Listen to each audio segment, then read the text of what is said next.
As promised, it was a micro break. I hope you got through your Cheetos and that no one substituted carrots for them. Welcome back. We have our last presenter of the day, um, Ilya Storm. Ilya is a forecaster with Avalanche Canada. He's also an ACMG ski guide, and he splits his winters between the two. Um, Ilya is going to talk about the fatality summary for this past season. And Ilya, I don't know if you have a webcam that you want to turn on. Oh, Just find your go-to webinar panel, and there it is. here Voila. it is. So Ilya, we're you're good. all queued up. Everybody's been waiting all day to hear you. Over to you, buddy. I really do believe you, Joe, because this is quite an annual tradition that we're doing here with this presentation.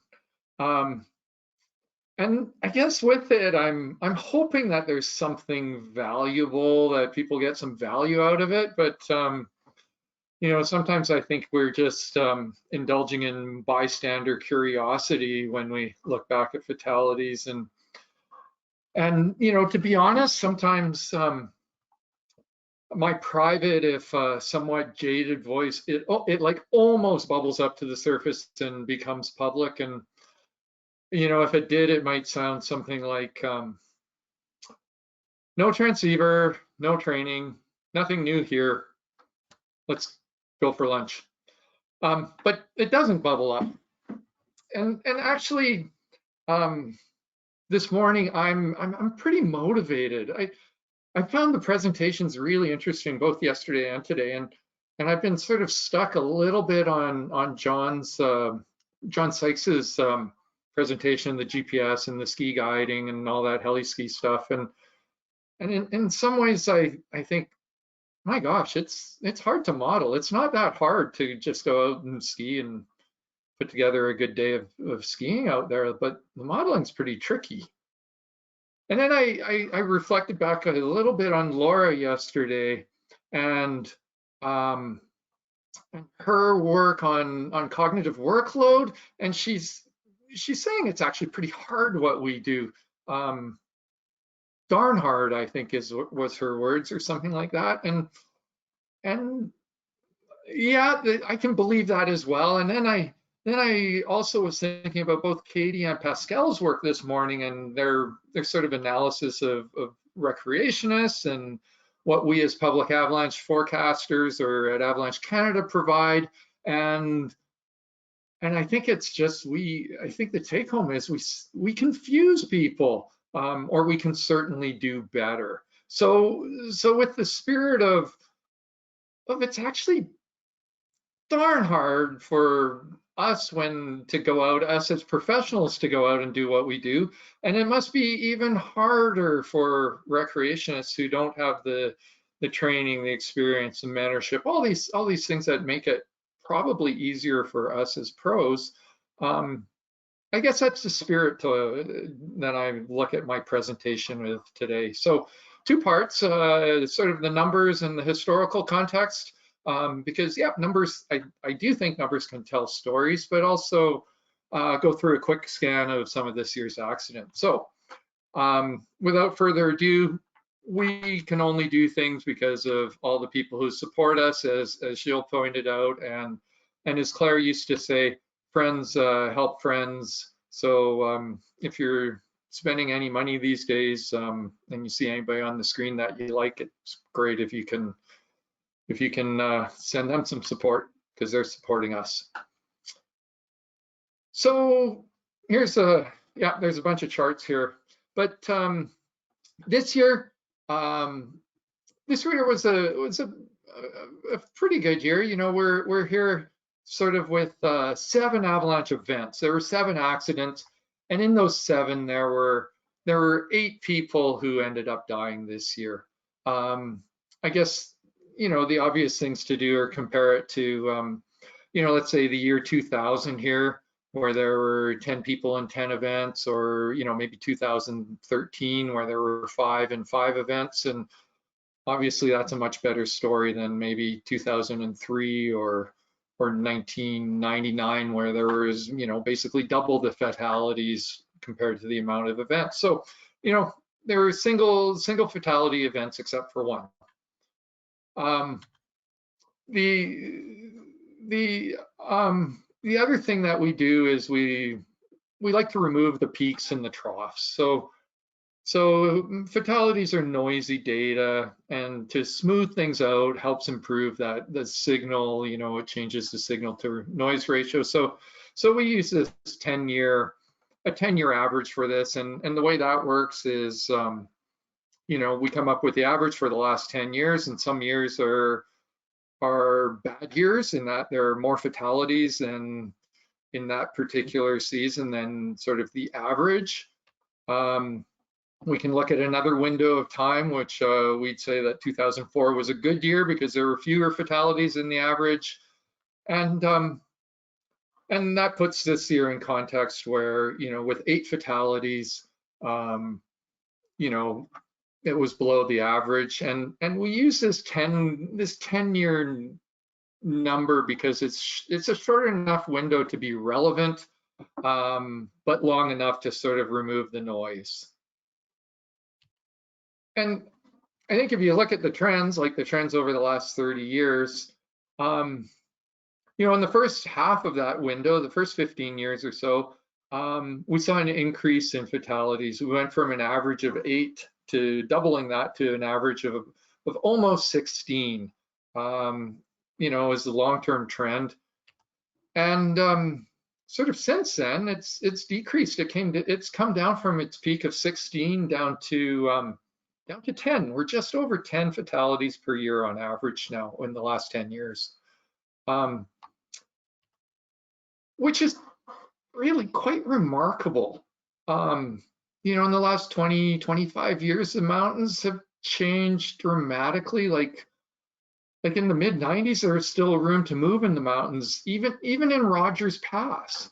Mountain sledding didn't exist, and tele skiing on Misery Strix was still considered pretty rad. So there's a good news story in some ways embedded here, I think. Quickly looking at where these happened, it's sort of last year was sort of all the main players, but more interesting is sort of the 10-year number. British Columbia, again, that's a disproportionate amount of use, and with that comes the fatalities. National parks we see as a major player, Alberta, Quebec, and Newfoundland, and what's missing here is Yukon and Nunavut. They usually have a small slice of this pie, but they haven't had any fatal accidents in the last 10 years, so they've kind of dropped off the chart for now. We can also look at activity, and again, this year was more or less a representative year, with snowmobiling, backcountry skiing, and snowshoeing. Again, more interesting is probably to look at the trend here, and so a couple of things to kind of talk about here. I've lumped under guiding. Under guiding, we have about 10%, and since we're talking with about 105 people in the last 10 years, that's about 10 people died either mechanized skiing, backcountry skiing, or ice climbing. That's what shows up in those numbers. And when I look at this, I also think that it's probably valid to kind of lump these two together. So non-recreation is basically work site. That's the person who drives a truck or is a mining, claim staker or something like that. And I guess the reason to me I'd lump those two together as sort of a 15% sort of slice of the pie is because what's common here is that somebody else owns the risk, either a professional decision maker in the terms of a guided trip, or there's some sort of a workplace safety element in here.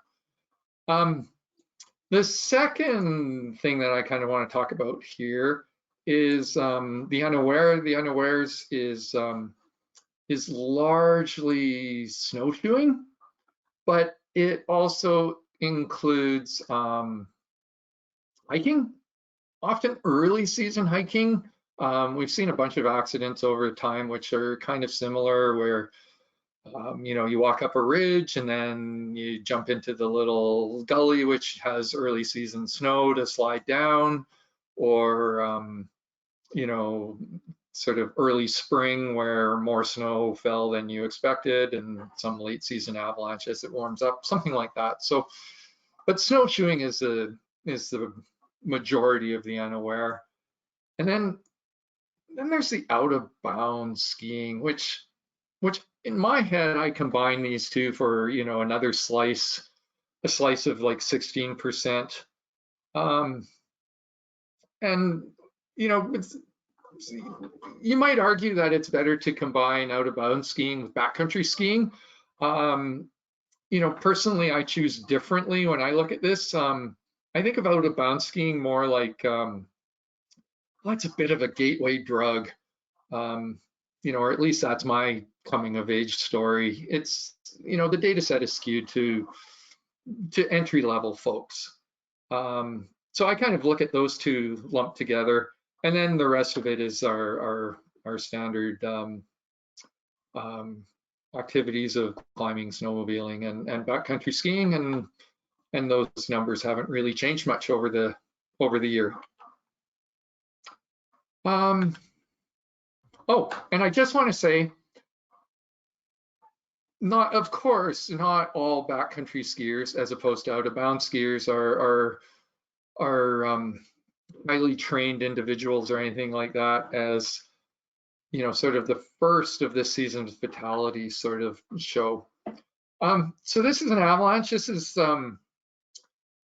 an avalanche that happened up at Chilkat Pass, just north of Haines. And there's just so much wrong with this story that it's really depressing. Starting with it was 3 kids, hey, a 16-year-old and 2 that were barely 20, I think. And then we can add things like the perception that this slope is so accessible. It's right off the road and small. We're looking at a slide that's sort of 30, 40, 50 meters vertical. And it's so commonly used, tobogganing, sledding, or in this case, sort of snowboarding. There were a bunch of kids that were boot packing up here with snowboards under their arm. And it released when they were on it. 2 full burials, 1 partial burial. The partial burial took 40 minutes to extract himself. And he found one of his buddies with a transceiver, and one was found by a probe. Not sure what the details are, whether the transceiver was turned off or if it wasn't there. Of course, it all ended in a terrain trap at the bottom. And just if you want to stay with all the things that are horrible about this one, they used an inReach. Communications is good, so they pushed the SOS button, texted Avalanche, and help came, but the parents arrived before the RCMP. So that's how they rang in the new year at Chilkat Pass up in northern BC.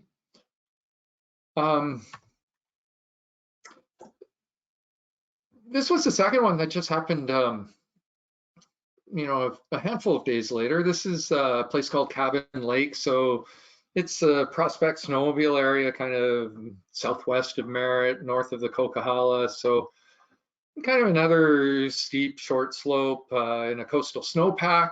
And like the previous one, it was also on a persistent weak layer. This time it was, up in Haines, it was facets on a crust, facets on a November crust from a rain event. This one was December 25th surface tour that was buried. A couple of sledders. It seems like they plan to avoid avalanche terrain due to deteriorating conditions, and they were just going to go sled up this standard route and go and play in some safe meadows above. The person who got buried was, stopped up here in a safe spot. Stopped to regroup, might have even had his helmet off. And the other person was coming up. And when this thing was released, it was remotely triggered from below by one of the two of them. One of the stories about this one is that the person who wasn't buried had such a good definitive last seen point. They went right there and started his companion rescue with a probe. Anyways, it took about 40 minutes, about 45 minutes. It took him a bit of time to get his stuff together, because he did eventually turn on his transceiver, and it took him about 40 meters away, and he was probed and dug out, but it took about 45 minutes. So to me, I guess I'm giving this a nod. I'm giving this a nod towards the importance of regular, realistic rescue practice, because I think so many of us in the profession, where we have rarely used skills, we're only as good as we practice. So yeah, so that's our sort of early January down in the Coast Range here in BC. Another one that then happened here is, this is Mount Hector, Apollo Basin, and this one hit a little close to home because it was, in Avalanche Canada, it was it was the family of a board of directors, one of our board of directors, and yeah, this one we've jumped up to.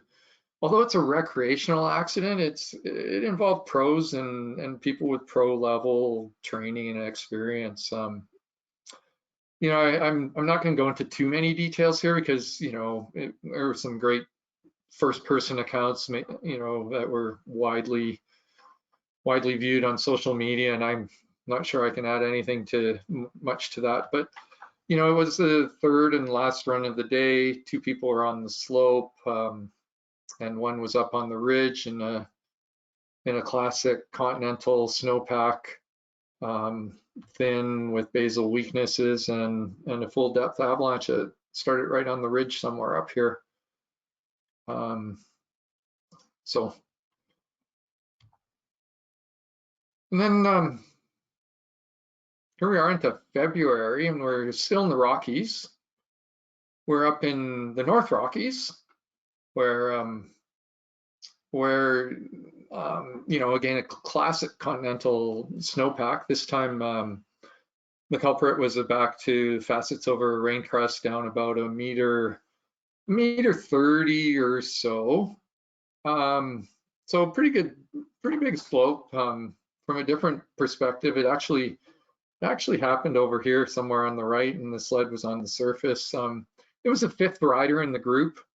4 people were above him, and obviously a whole bunch of tracks throughout the area, and we're back to one of these things that kind of gets me scratching my head. There was no transceiver, so they ran dogs and recos and a whole bunch of stuff there for a while, but the recovery mission is still pending as the spring melt progresses. And this is now the east side of the Rockies, mid-February. The avalanche was sort of triggered at somewhere in this area, and that's kind of where the rescue ended up happening, right around in here. So this was, people were, again, snowmobiling, and people were well equipped. They had all the gear, including airbags, but the airbag was not deployed. So just a couple of other views here. Perspective, pretty windy place, a nice sort of classic wind roll. And again, we're kind of looking at, a bunch of debris on the bench in here somewhere. There were 2 other accidents here this winter, fatal accidents. Dominique presented about the one in Quebec, and then the final one here was in March on the North Shore. It was a wind slab, probably our only non-persistent avalanche or fatal avalanche without a persistent weak layer on it. And that one was a snowshoer traveling alone, overdue, no trip plan. And, I guess he was playing a game with a few margins when you choose to go out alone. And anyways, he ended up playing for keeps and ended up being buried by a wind slab. So again, that's kind of the quick wrap of the winter. And I just want to thank people here. It's one of the few opportunities as a Avalanche Can ops guy to be able to speak to a bunch of pros. So, InfoX is a major engine for the work that we do. And thank you for your contributions to InfoX and indirectly to public safety. So I guess just to wrap up really quickly here, again, it's hard sometimes, like you get an avalanche fatality where the people don't have transceivers, and it's like, oh really, like what the fuck, like, let's get with the program. But at the same time, given my comments of how hard this game really is, and looking back at this quickly, like, who at the end of the day has been shocked to find that their transceiver wasn't on? I'm thinking about Haines Summit or Umper Burnt. Who's had a surprising whoomp, looked up at the slope above and swore or prayed or grabbed a tree? Who amongst us has ever trusted bridging over a basement of depth horror or a nice big fat window of surface horror? I'm thinking like Apollo or Wilmore or Upper Burnt. And who spends time in avalanche terrain traveling alone? God, it's weird presenting without a room in front of you, but surely I'm not the only one, although I am slightly troubled by the fact that I answered yes to all 4 questions. But I guess what I'm saying is I'm urging us to be charitable in our interpretations and, kind of keep a bit of a dose of humility with us. So anyways, that's all I've got. And I do think I have time for questions. Thank you. Thanks, Ilya. Great presentation as always. The talk around fatalities is obviously a tricky one, but I think in this community, being frank about stuff is really important in terms of how it affects, the practitioners in the room who are involved in that interface with the public, whether it's in operational role in the classic sense of the term, or whether it's public forecasters or what have you. So I think your candor is welcome. I see that our question queue is lighting up like a Christmas tree, and I'll turn it over to Brent. Hi, we have a few questions from the floor. First off is Doug Latimer. Doug, you are muted. Is that any better? Yep. Okay, thanks, Ilya. Nice job. I was curious, you may not have these numbers, they're hard to get, but do you have any sense of how much the education level has increased over the 10 years?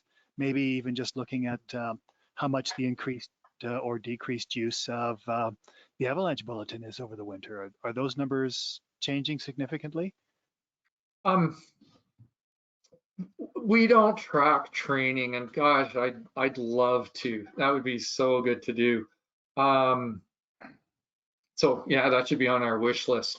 As far as use, I think we're still growing in numbers, but it's also really hard because people are receiving these things so differently, and you know, the world's changing. The IT world is changing. So many people are getting so much more information through social media and stuff, and you know, so in some ways, I'm even wondering if tracking, you know, hits on the forecast really captures what we're doing when there's so much little snippets of information that goes out over social media, or you know, or when we do a spa, you know, we can end up with an Instagram 3 pictures, and it's basically a quick little mini spa on Instagram. Yeah, so I think we're well subscribed, but I don't think that we're accurately tracking it. But I'm speculating, so I'll probably, you know, be on the verge of being fired again for misspeaking outside of my area of expertise.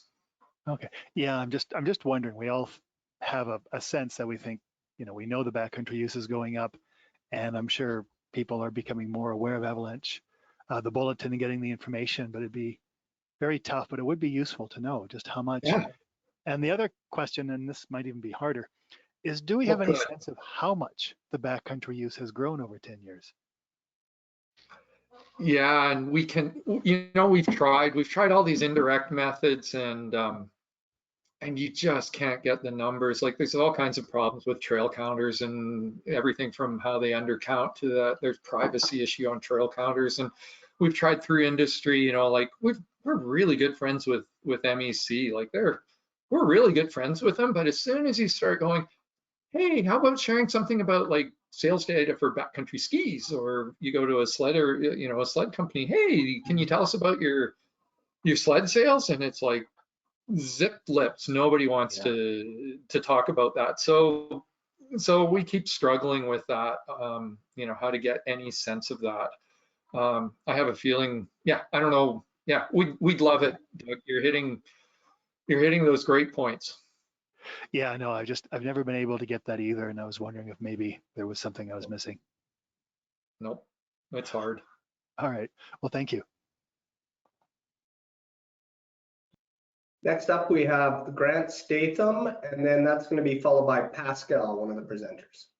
Geez, Brent, you're going to get me a whole string of hard ones. Okay, I'm ready for you, Grant. Hi, Ilya. It's not hard. Great talk. Thank you. Actually, it's not so much a question. It's just a comment. I noticed, and those who know me may laugh at me for this, but 6% of your, the distribution for your national statistics puts climbers at 6%.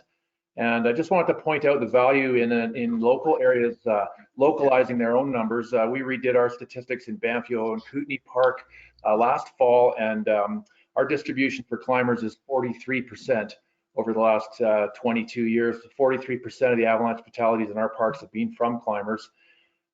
Just to point out that, and for us, that's led to quite a bit of outreach over the last winter with regards to climbers and ice climbers, with seminars, etc. We've had really good response from the climbing community. We've had avalanche climbers starting to work with sharing avalanche activity on forums such as the MIN, and a real increase in ice climbing and avalanche safety courses that are really being localized. So I only wanted to just point that out because it sort of gets lost in the national statistics, and I recommend anybody take a look at your local stuff because you can learn a lot. Thanks so much, Grant. That's a great observation, and I'm going to follow up with that a little bit. And you know, again, I sort of have jumped on the difficulty that sledders have a bunch of years ago, and I'm going to jump on that one too. I mean, so much about ice climbing, like we go out, we jump into the snow and we get some time to warm up, you know, we're breaking trail or something, and we're getting the feel of the snow on our feet and all that kind of good stuff. With ice climbing, I mean they're trying to figure out inversions by looking at the computer screen and a weather forecast before they make go no go decisions without any warm up. They're trying to forecast natural avalanches above them without you know, being able to rely on low test slopes. Everything is around it, you know, a terrain trap. It's a really tough game that you play as an alpine or an ice climber. So yeah, great point, Grant. And thanks for the talk, Ilya. It was good. Next up, we have Pascal. Hi, Ilya. Pascal here. Great presentation. Earlier this year, Eric Paich from the US published a paper that highlighted that avalanche fatalities in the US are getting older. And that sort of there's an increase in avalanche fatalities sort of in the older age brackets, like 40 and up. This result sort of actually nicely lines up with some of the survey performances that I presented earlier this morning. Since you give this presentation every year, do you notice something similar going on in Canada? Or yeah, just curious what your perspective is on that trend. Yeah, gosh, you're exposing our weak underbelly again here. We don't track that, Pascal. Yeah, I mean, this is revealing a need to, you know, a goal. It'd be a great goal to, you know, dig into these a little bit more because, you know, they do tell important stories, but really we don't track it.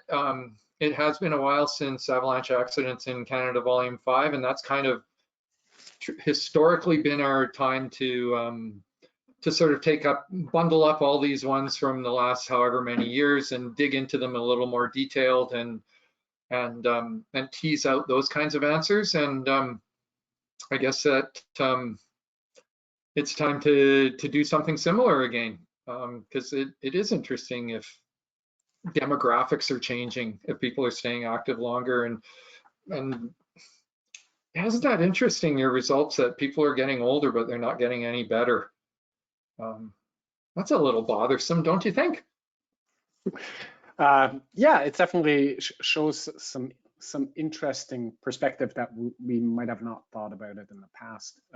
It wasn't my intent to sort of show some weaknesses in the stuff that we're tracking, but I agree with you that I think as a community we should think about sort of follow up to the Avalanche Accident Volume 5. It's been 13 years now, and I think it would be good for us as a community to continue that tradition and learn from these accidents.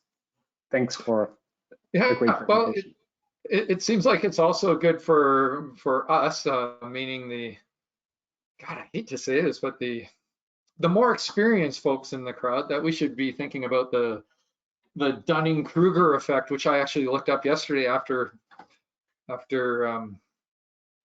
the presentation, after Doug's presentation, and figured out that it's that we think we're better than we actually are. Thanks, Ilya. All right, next up we have Carl Berkland. Hi, Ilya. Thanks for the presentation. I was actually going to ask you also about user numbers in the backcountry, but then the first questioner already asked that question. I will just add as a comment that what we've done down here in the US is we've basically taken our avalanche advisory numbers, and we know that they're not necessarily a proxy for backcountry use, but we figure if we use them conservatively enough, they might be. So we looked at a bunch of different avalanche centers and saw increases since 1995 of anywhere from 8 to like 60 times, depending on the avalanche center. And so we took the conservative route and said, well, let's just assume that we have an 8-fold increase in our number of users. And then you can line that up with your trends, and your trends look much like ours, pretty darn flat since the mid-90s. And then we use that as a selling point for the fact that we're seeing a lot more use, but we're seeing a flat number of fatalities. So our fatality rate is actually decreasing quite a bit. And it must be because, you know, in Canada, as in the US, I think it's because the professional communities are doing a lot of things right. Yeah, the rate is the grail that would sure be nice to get our handle on. But yeah, no, it seems like some of what is being done both professionally and recreationally, like there are fewer professionals that are getting in trouble as well, which, you know, those are good wins. We're doing things right, and I guess we should be thanking the researchers amongst many, probably thanking our employers as well. Like, you know, we're probably working under less pressure than we did a previous generations. You know, there's some good trends going on here. Yeah, no, I think it tells, you know, I mean, I think we're all probably in agreement that any fatality is too many fatalities, and we'd like to push that as close to zero as we can. But given that it's not at zero, and given human nature that it's going to be tough to push it to zero, I think as a community, you know, the professional avalanche communities in North America can feel good about what we've done over these last 20 years to keep those numbers from going through the roof. Mm-hmm. Yeah, for sure.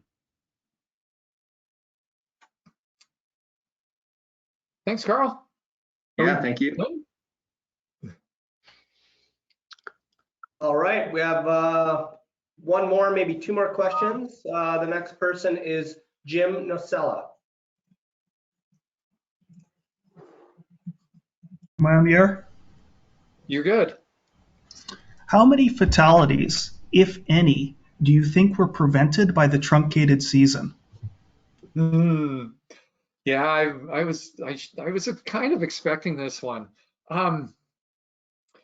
Certainly, you know, March is the month with the highest number of fatalities. So we're in prime avalanche fatality season in March. And we lost half of that.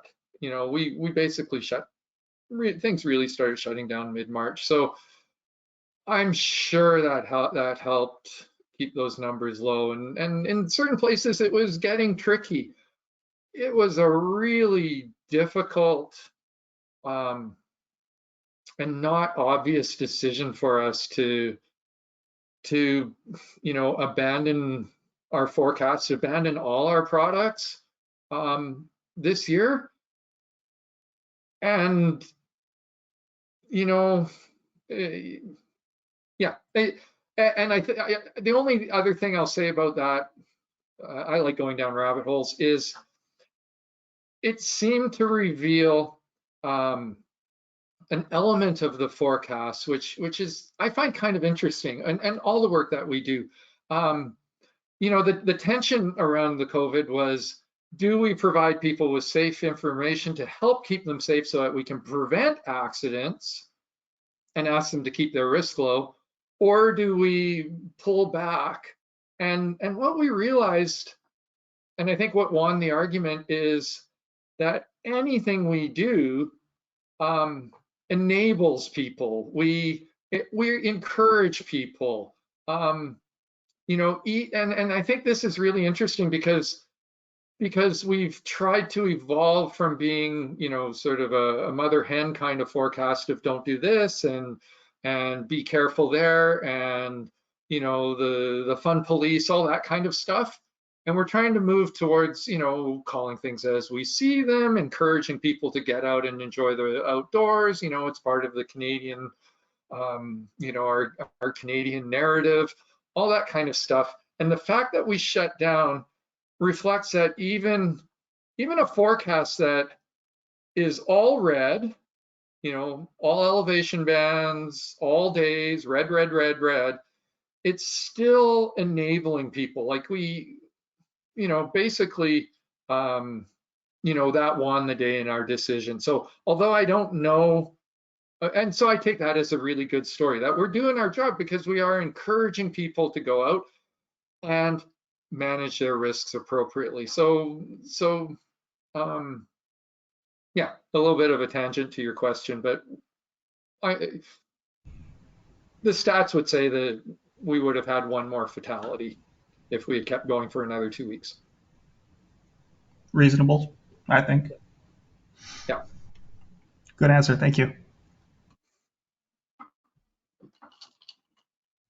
All right, we have one more question from the floor from Lisa Porter, and then we've also had a few people in the question box to want to have some more discussion after the fact. I'd like to take Lisa's question. We can wrap up the official meeting at that point, but we could leave some people on to discuss. But with that being said, if anybody wants to have any more questions, you need to put your hand up in order for us to unmute you. Otherwise, you cannot talk. Lisa, what is your question? Hi, Ilya. Thanks so much for your talk.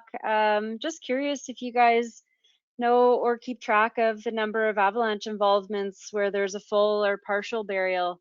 And if you do, I just think that would be super interesting to see if that number is actually going up while the fatality rate stays steady. Yeah, wouldn't that be great to know that?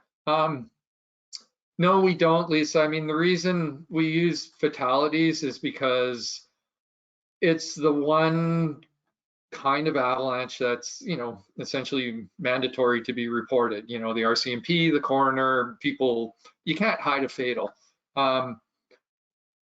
So it's a proxy, and, you know, sort of the best numbers are for every fatality, there's probably 10 serious, you know, close events, and for every serious event, there's probably another 10 minor events with injuries, and, you know, or minor injuries or something like that, and you know, you can keep going from there for you know, people who had minor avalanches and they skied out of them or weren't involved or whatever. So you know, Bruce is around. Bruce Jameson probably knows the numbers better than I do, but we're just getting the top of the pyramid. And, you know, sort of my rule of thumb would be 10 and 10 for major and then minor mishaps.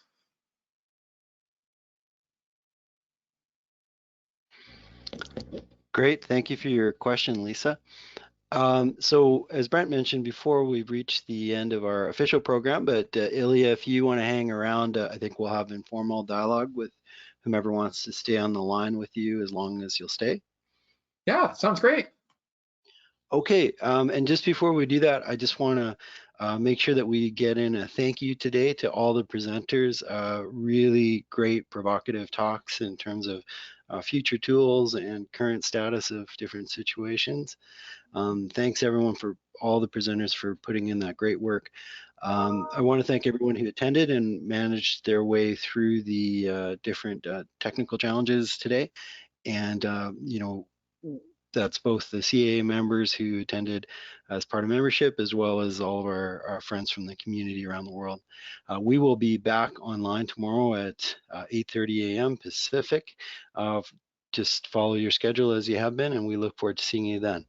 That concludes our official program, and Ilya, if you want to stick around to take any additional questions from the floor, we're happy to do so in an unofficial capacity. Sounds great. Thanks, Joe, and great job with the conferences, you guys. This is really surprisingly successful. Thanks, Ilya. Well, we appreciate it, and please feel free to turn on your camera if folks want to question you. They'll get the full Ilya if they stick around and ask some questions. Here I am, haircut, in need of a haircut and all. Thanks, Joe. Just to reach out to you folks out there, we did have a couple folks in the chat box, the question box, and you said you want to have some more discussion, yet I see no hands up. I cannot unmute folks unless you put the hand up. I'm going to give you about 30 seconds, and then we're going to call the day here.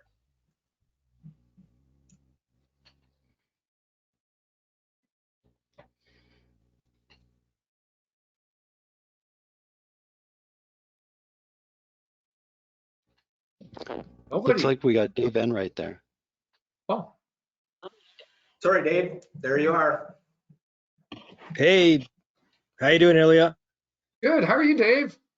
Yeah, I'm doing pretty good. It's now early morning in Japan, but I got some sleep in earlier today to allowing me to stay up for the procedures. It's been great having this chance to join online and hear all these great talks. Thank you for your talk. Oh, great. I just wanted to just convey something because again, I know last year I did a presentation on a survival, and this year we had another miraculous survival in the Japanese backcountry nearing the end of our season as well. Our season also got truncated a little bit with COVID here, and even though it was possibly the best part of the season, it was a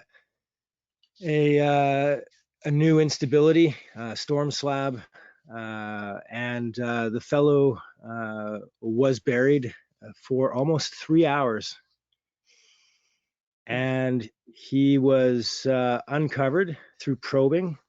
He had a beacon on, but it was not turned on.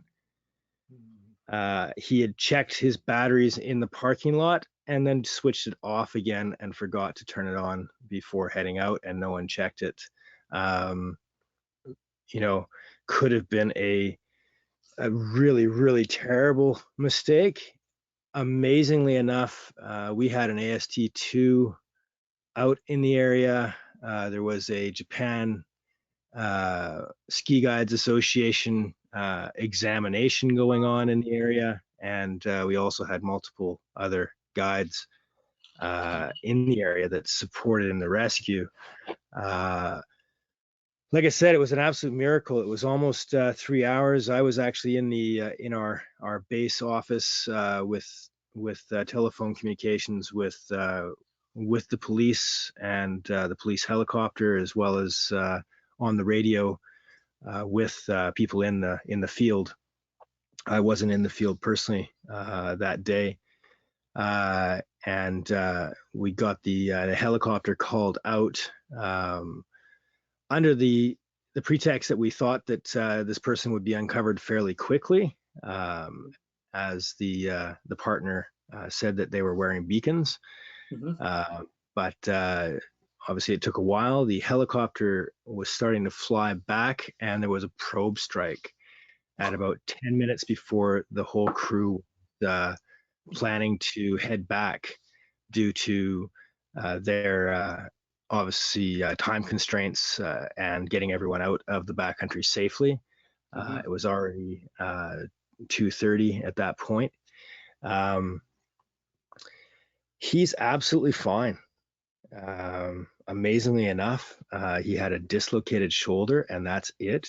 A local Japanese boy, man, and he's doing fine. I had coffee with him in the garden only a few days ago, just to get a little bit more information from him, and love to do a case study on it for next year. I didn't have the full information for it this year, but yeah, there are still miracles out there, and Wow. you know, it just again shows us not to give up. It wasn't like he was. I mean, he had weight on his chest.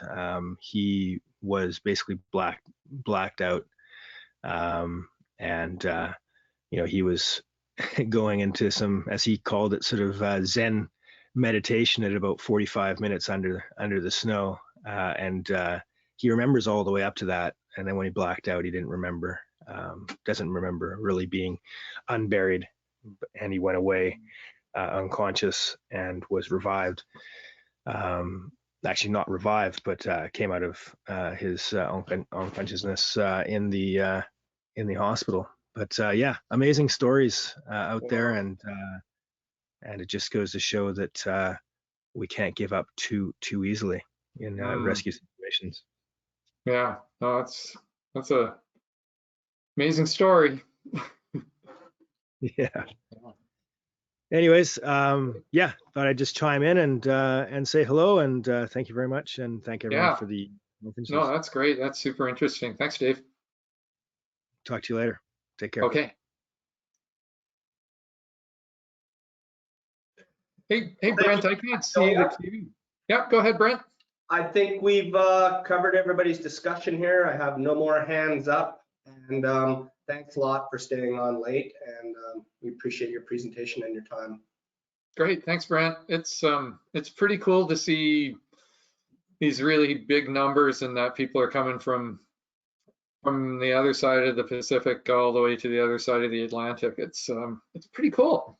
Yeah, it's quite impressive. I think some people are pretty stoked to be able to attend on their own time. Yeah. Cheers. Okay, thanks, Brent. Thanks, everybody. We're going to be signing off for the day, and we'll see you folks again tomorrow morning at 8:30 Pacific time. All right, ciao.